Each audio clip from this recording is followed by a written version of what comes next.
بسم اللہ الرحمن الرحیم۔ مسائل اور معلومات کے ایک اور پروگرام کے ساتھ انور سعید آپ کی خدمت میں حاضر۔ آج بھی بنگلہ دیش کے انتخابات کے حوالے سے ہی بات ہوگی، مگر آج بات ہوگی پاکستان، بنگلہ دیش اور بھارت کے معاشروں میں، وہاں کے لوگوں میں، وہاں کی فضا میں کیا مماثلت ہے اور کیا فرق ہے۔ اگر بات شروع کی جائے پاکستان سے، تو پاکستان میں اس وقت 4 صوبے ہیں۔ ایک آزاد کشمیر ہے، گلگت بلتستان ہے، جہاں مختلف قومیتیں رہتی ہیں، ان کی زبانیں مختلف ہیں، ان کی نسلیں مختلف ہیں۔ پھر ایک ہی اسلامی فرقے کے اندر مختلف مسالک ہیں، فقہی مسالک ہیں اور نظریاتی بھی ہیں، عقیدت کے لحاظ سے بھی ہیں۔ پاکستان میں ایک طرف بڑے بڑے جاگیردار ہیں جو سندھ میں ہیں، اور پنجاب کے جنوبی علاقے میں ہیں، اور بلوچستان میں تو پھر سرداروں کی اکثریت ہے۔ پاکستان میں کچھ ایسی چیزیں ہیں، انہیرنٹ ہیں، جو پاکستان بنتے وقت پاکستان کو ملی۔ مثلاً پاکستانی فوج میں زیادہ تر لوگ پنجاب اور صوبے سرحد سے تعلق رکھتے ہیں۔ بلوچستان کے بہت کم لوگ ہیں، سندھ کے لوگ اب جانا شروع ہوئے۔ اسی طرح بیوروکریسی میں پاکستان کو جو بیوروکریسی ملی، وہ بیوروکریسی بھی ایسی تھی کہ جس میں پنجاب کی اور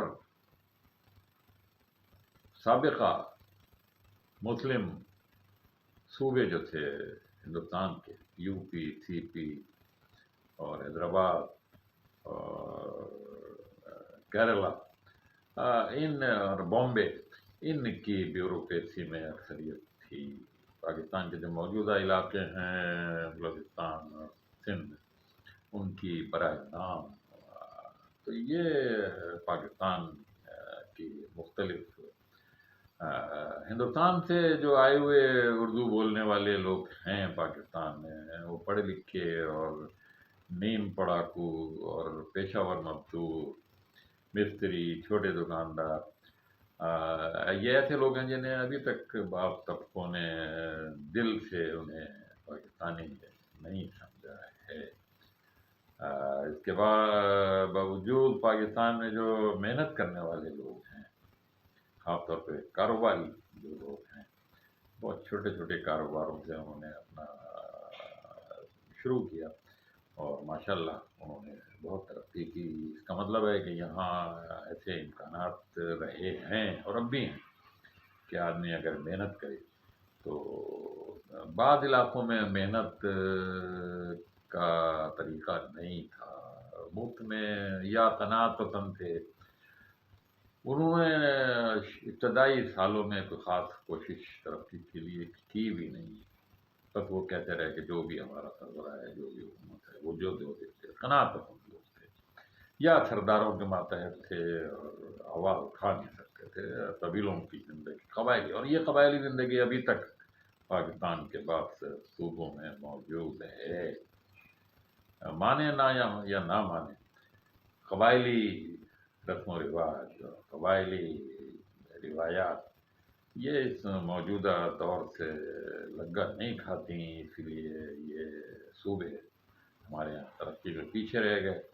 البتہ ان بااثر طبقوں نے ان کی توجہ اپنی طرف سے ہٹانے کے لیے ان میں تعصب، نفرت اور اس طرح کے خیالات پھیلا دیے کہ جن لوگوں نے ترقی کی ہے وہ صحیح طریقوں سے نہیں کی ہے، وہ غلط طریقوں سے، چالاکی سے، بے ایمانی سے، آپ بھی یہی کام کرو۔ اب وہ بھی ان کاموں میں لازماً کچھ لوگ ہیں۔ وہ بھارت کے حالات بھی تقریباً ایسے ہی ہیں، لیکن چونکہ بھارت میں کسی ایک علاقے کے لوگوں کا بیوروکریسی میں اور فوج میں اکثریت نہیں ہے، دباؤ نہیں ہے، اس لیے کسی حد تک ان کے ہاں لوگ اپنی مرضی اور اپنی آزادی کا حق استعمال کرتے ہیں۔ اور سب سے بڑی بات یہ ہے کہ بھارت میں ایک قوم کا تصور، ایک ملک کا تصور ان کی سیاسی قیادت نے جاگزی کر دیا ہے۔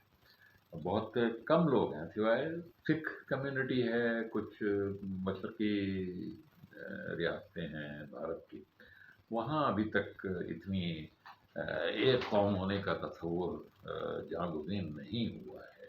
وہ کبھی کبھی علیحدگی کی باتیں بھی کرنے لگے، لیکن بہرحال بھارت کی سیاسی قیادت کو یہ کریڈٹ جاتا ہے کہ اس نے اس ملک میں ایک قوم اور ایک ملک کا جذبہ، اسی وجہ سے بھارت میں جمہوریت ایک تسلسل کے ساتھ جاری ہے۔ بہت تھوڑا وقت ایسا گزرا ہے جب ایمرجنسی کے تحت آمرانہ اقدامات کیے گئے، اور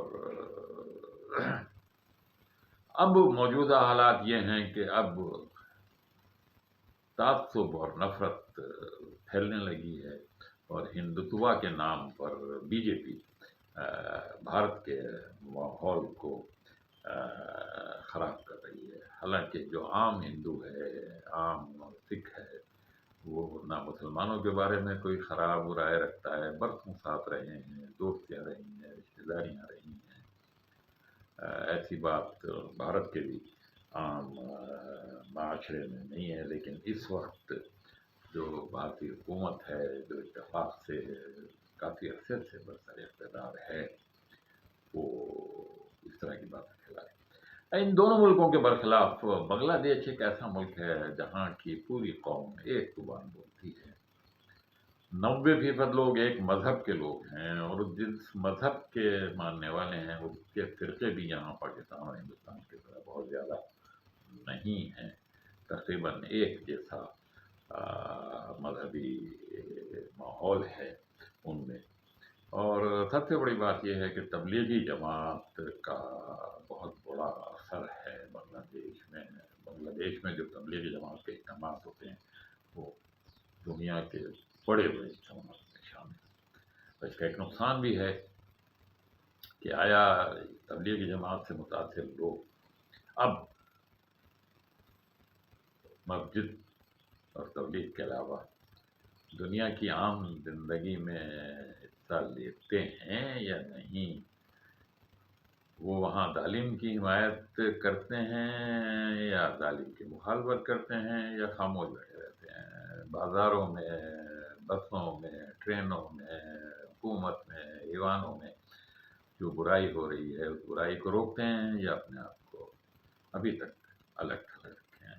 بنگلہ دیش کے موجودہ انتخابات میں بھی ان کا یہ رول ہونا چاہیے تھا کہ وہ اس تبدیلی کے موقع پر اپنا کردار، بلال اس بارے میں کوئی ٹھوس بات نہیں کہی جا سکتی کہ انہوں نے آیا اس وقت کس کا ساتھ دیا ہے، خاموش رہے ہیں، کیا ہوا ہے۔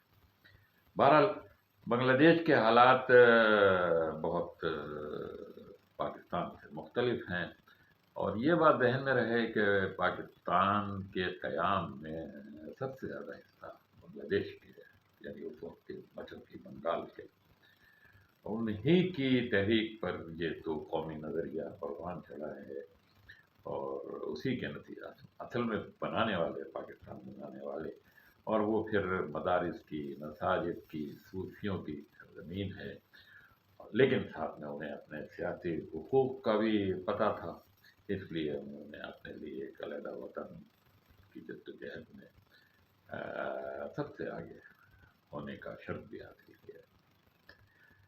بنگلہ دیش میں پھر وقتی طور پر حالات خراب ہوتے رہتے ہیں، کبھی سیلاب آ جاتا ہے، کبھی وہاں بجلی پانی کا بحران آ جاتا ہے، مہنگائی ساری دنیا کی طرح وہاں بھی بہت ہے، آبادی بہت ہے، روزگار کے مواقع کم ہے۔